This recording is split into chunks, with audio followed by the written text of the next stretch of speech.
Hey everyone, hope you are doing well. I just wanted to do this short video because a few weeks ago I saw something on WhatsApp regarding potential scams from HMRC, and I just wanted to do this video because they tried to do it to myself yesterday, and I just wanted to let you guys know exactly how they try to go about it so that if that happens to you, you know what is happening. So yesterday morning I received a phone call from a London number, but I was actually on my way to the rubbish tip, actually taking some stuff out. So I didn't actually answer the original phone call, but I called it back when I got home, when I parked up and got home. Uh, so they answered the phone and said they're from HMRC, and they said they were from the Queen's Branch Divisional High Court. So when I heard that, I thought, this doesn't sound right. So I said, what's the issue? So they take you through the verification, as HMRC would do with your name, address, and your phone number. And then they basically said to me,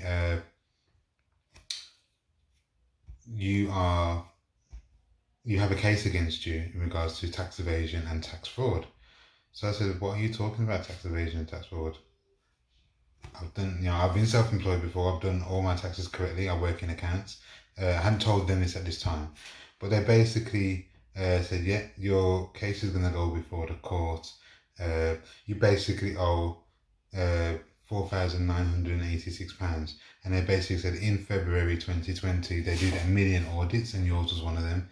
And they found massive tax irregularities for your bank account. So at that point, I heard bank account, and I didn't say it to them, but I thought to myself, you wouldn't have access to my bank account, so how would you know what income's going through my bank account to know that there's differences in what has been declared?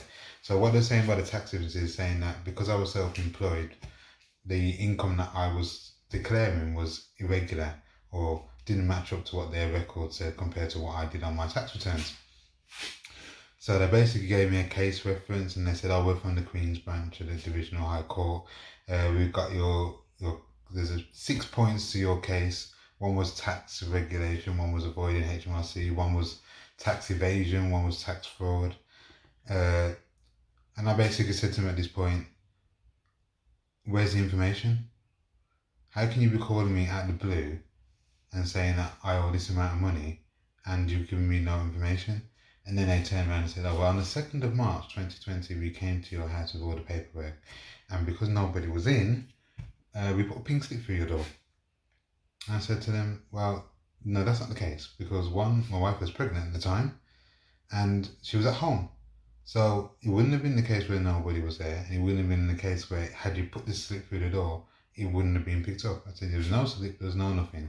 And they quickly backtracked from that and said, well, even so, this is the case and this is what you need to do. So you've got two options. You can either give us the details to start making the payment plan, or you can dispute it. But if you dispute it, what will happen is the local police officer will come to your door with the paperwork and an arrest warrant for you. You'll have 24 hours then to sort out what you need to do and get a solicitor and this, that, the other. And I said, well, number one, I'm not working. Number two, I can't afford solicitors' fees. And number three, I work in accounts and I know that I file my tax correctly.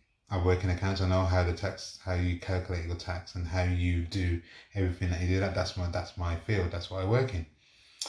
So at this point, they put me through to a supervisor who gave a name and basically said, this is a number you can contact me on.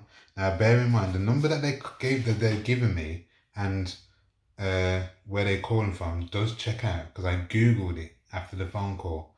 And it does check out. There is a Queen's Divisional High Court and the phone number that they gave me was correct. However, when I said to the supervisor, as he went through all these, and he said, well, what are the options?